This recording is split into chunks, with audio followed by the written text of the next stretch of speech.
Tosca apresenta O Dragão do Norte.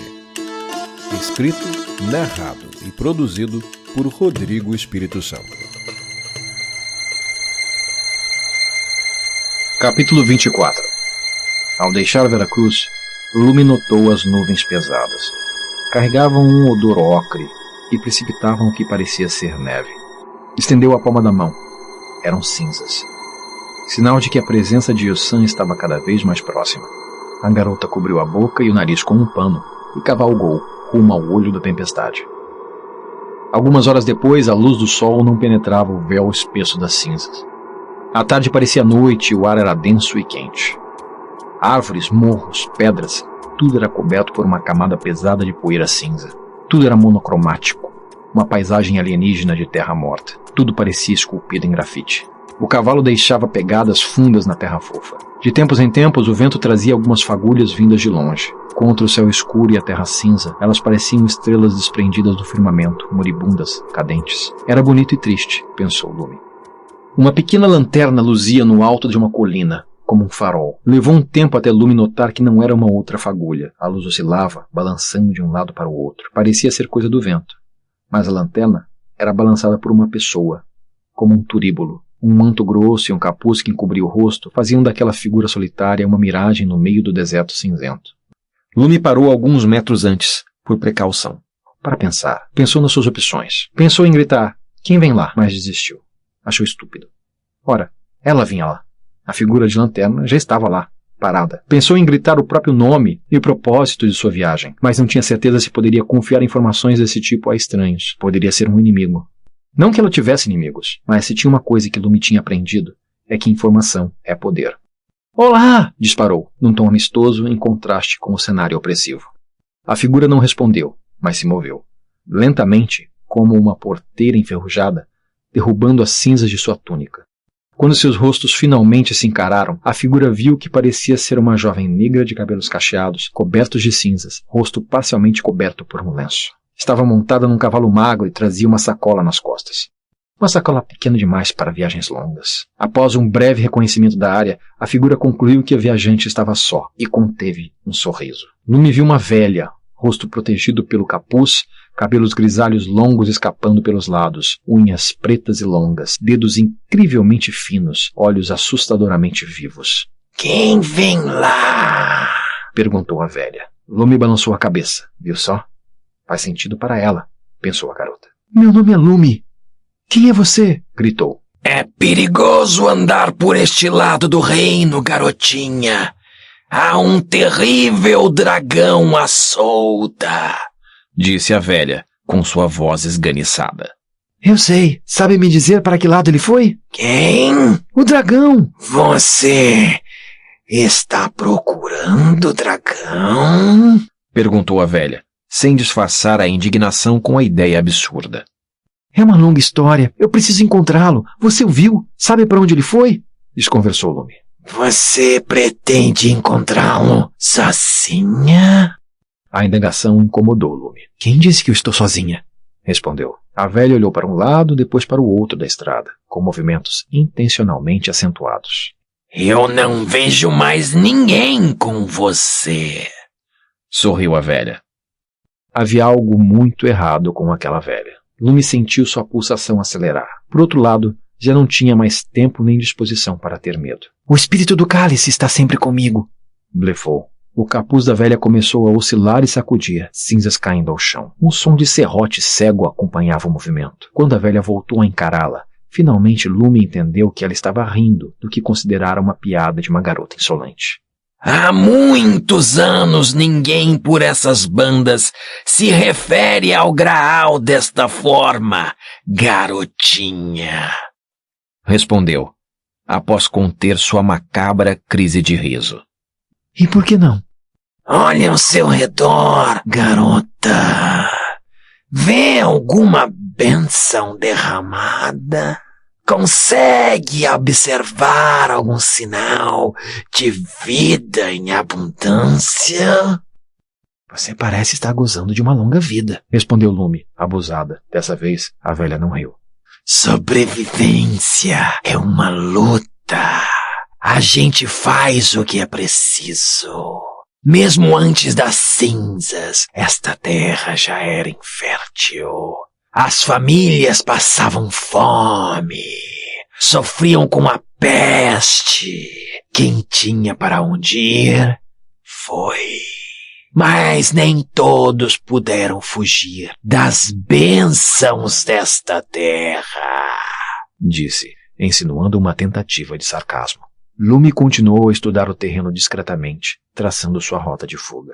Antes do dragão, Pandora mandou vários filhos e tirou vários dos meus. Chega uma hora que a gente tem que pensar em como sobreviver. E a gente abraça quem nos protege, minha filha. Um dia, um viajante garboso pediu pousada e prometeu que eu nunca mais sentiria frio ou ficaria doente. Eu não quis acreditar, mas aqueles olhos... Lume notou uma protuberância nas costas da velha. Parecia aumentar de tamanho. O rosto também parecia se iluminar. Eram seus olhos que adquiriram um brilho fantasmagórico e avermelhado. E seus dentes cresciam e se tornavam cada vez mais pontiagudos. Com um estalo das rédeas, Lume não ficou para ouvir o final da história. O cavalo arrancou, levantando uma nuvem cinzenta que encobriu a velha e sua lanterna. Um vulto alado atravessou as cinzas e deu um rasante sobre a cabeça de Lume. A garota ouviu um som seco de mandíbula se fechando a centímetros do seu pescoço. O vulto voador diminuiu sua velocidade e pairou alguns metros à frente do cavalo.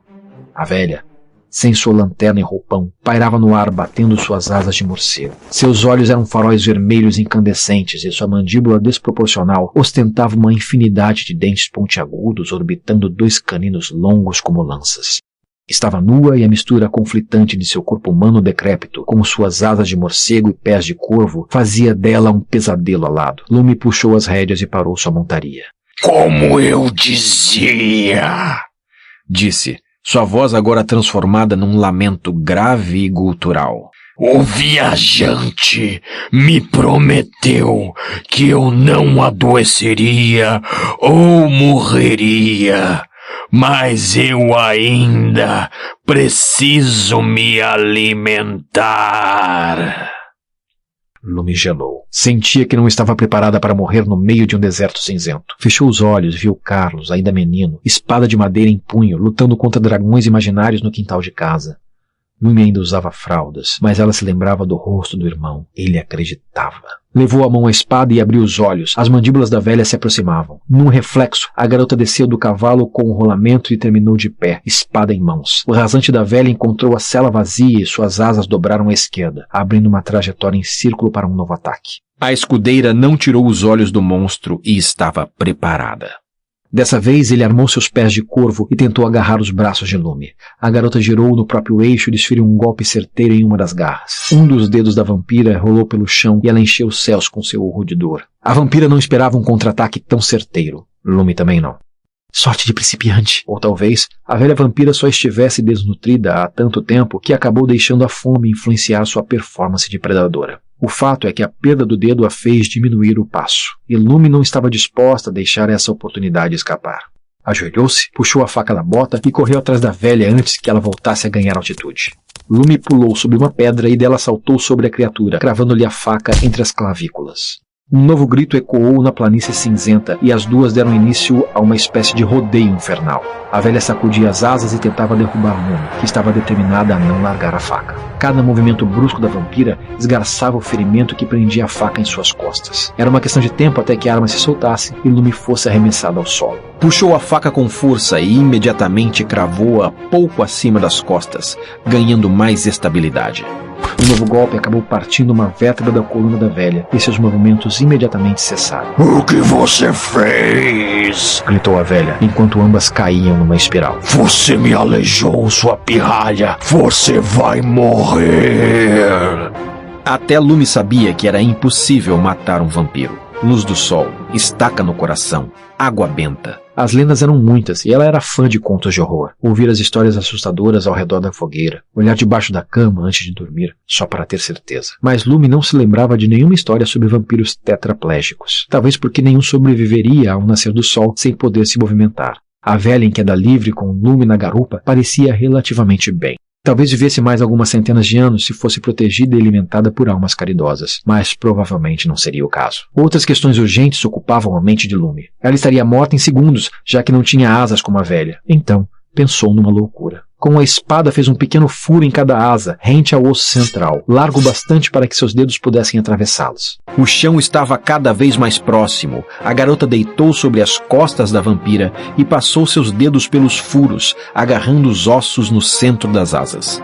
E então, Lumi começou a puxá-las para fora, contra a resistência do vento. No começo, o peso parecia grande demais. O que está fazendo, fedelha? Gritava a velha.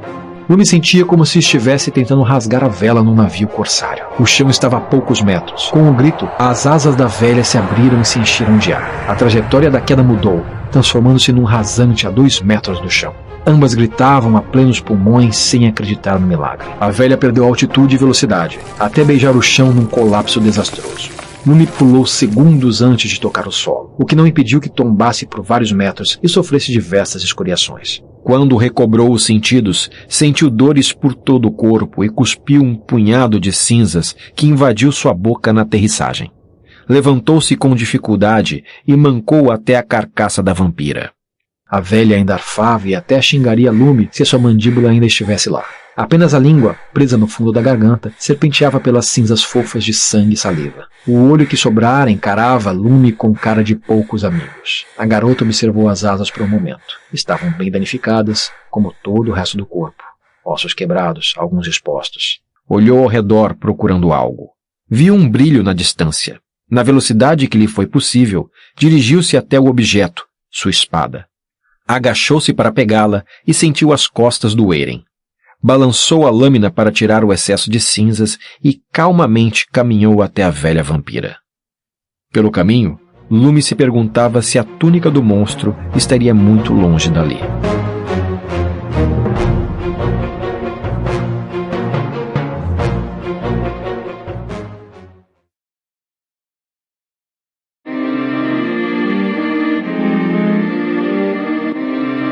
Capítulo 25.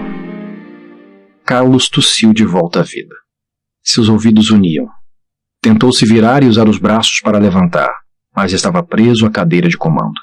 O cavaleiro tateou a cintura até achar a fivela, que abriu com um puxão. Seu corpo foi parar no outro extremo da cabine, mais inclinada do que imaginava. O impacto contra a parede metálica expulsou o ar dos seus pulmões e levantou uma grande quantidade de cinzas dentro da cabine retorcida. Uma luz tocou seu rosto e o fez arrastar-se naquela direção. Suas mãos afundavam em cinzas ainda quentes, e o vento ocre se tornava mais presente. A segunda coisa que ele jamais se esqueceria foi a visão dos escombros da última esperança do reino. O corpo derretido e destroçado do Titã, última fronteira entre Iosan e Veracruz. Sentado ao lado da carga metálica, Carlos se viu sozinho, na companhia de um monumento ao seu fracasso. A alguns quilômetros ao sul, a túnica velha da vampira parecia mais curta em Lumi. Em parte porque a garota tinha feito algumas alterações no desenho original. Em parte porque o equipamento em suas costas ocupava um considerável espaço dentro do traje. Estava exausta, mas não faltava muito agora. Era só uma questão de tempo até encontrar o Titã. Lumi observou uma rocha no horizonte. Num primeiro momento, julgou a corriqueira. Apenas uma grande pedra no caminho, perdida numa planície de baixo relevo, até que a proximidade revelou detalhes instigantes. Não se tratava de uma pedra. Era uma estrutura metálica, adornada por um grande triângulo vermelho. E o coração da garota afundou no peito. Era a cabeça do Titã, coberta de cinzas. Lumi desceu do cavalo e correu até o gigantesco elmo. Bastaram alguns chutes para que um dos painéis trincados do visor se estilhaçasse. Entrou pela abertura e ajoelhou-se no que sobrara da cabine. O cheiro de metal fundido tomava o ambiente. A cadeira de comando permanecia vazia. Um barulho chamou a atenção da garota. Uma tosse fraca, sob um monte de entulho e ferragens retorcidas. Lume começou a retirar os entulhos de cima da princesa. Não havia mais nada de nobre a respeito de Glória. Sua boca sangrava. Seus ombros e suas mãos estavam cobertos de queimaduras horríveis. Parte do osso de seu braço esquerdo à mostra. Ela tremia de frio e de medo da morte. Alteza, está me ouvindo? Perguntou enquanto tentava tirá-la das ferragens. Era difícil tocar no corpo de Glória. Tudo parecia causar-lhe sofrimento. E Lume não estava preparada para o grito de Glória na primeira tentativa de removê-la dos destroços. Suas costas estavam coladas ao seu traje, que por sua vez tinha se fundido ao assoalho do chão metálico. Quando Lume a puxou, a pele se rompeu e expôs carne viva. Soltou a princesa imediatamente, fazendo-a bater as costas de volta ao chão e cuspir um pouco de sangue. Lume levou as mãos à cabeça e respirou fundo, tentando manter a calma. A princesa agitava seus lábios sem cor e ressequidos. Lume aproximou o ouvido, mas não conseguiu decifrar os delírios de Glória. Ela falava coisas sobre fogo, enxofre e Pandora, o mal e o fim dos tempos. Princesa Glória, onde está o Titã? Perguntou Lume, tentando descobrir algo que a levasse ao encontro de Carlos. Os olhos de Glória se arregalaram e encheram de lágrimas, e ela sacudiu a cabeça numa negativa aflita. Não! Soprou com toda a força que lhe restava. O fio de sangue que escorria no canto de sua boca se tornou mais grosso. Majestade, eu imploro. Ajude-me a salvar meu irmão, princesa. Diga-me onde está o Titã, pediu Lume. As lágrimas escorriam do rosto de Glória. Mesmo que Lume buscasse ajuda, não haveria tempo. Era preciso aceitar que Glória morreria ali. E, se deixar a própria sorte, pandorianos ou mesmo animais selvagens poderiam encontrá-la indefesa. Percebeu que precisaria ser corajosa e misericordiosa, como os cavaleiros. Glória soluçou e murmurou algo. Lume se aproximou e ouviu a princesa sussurrar. Carlos morreu? A escudeira se levantou em choque e olhou para Glória, cuja expressão transmitia um vago remorso. Lume tirou o casaco, dobrou-o e segurou sobre a boca e a narina da princesa. Ela pouco se debateu. O Dragão do Norte foi escrito, narrado e produzido por Rodrigo Espírito Santo. Esta é uma produção da Tosca Literatura. Obrigado e até a próxima.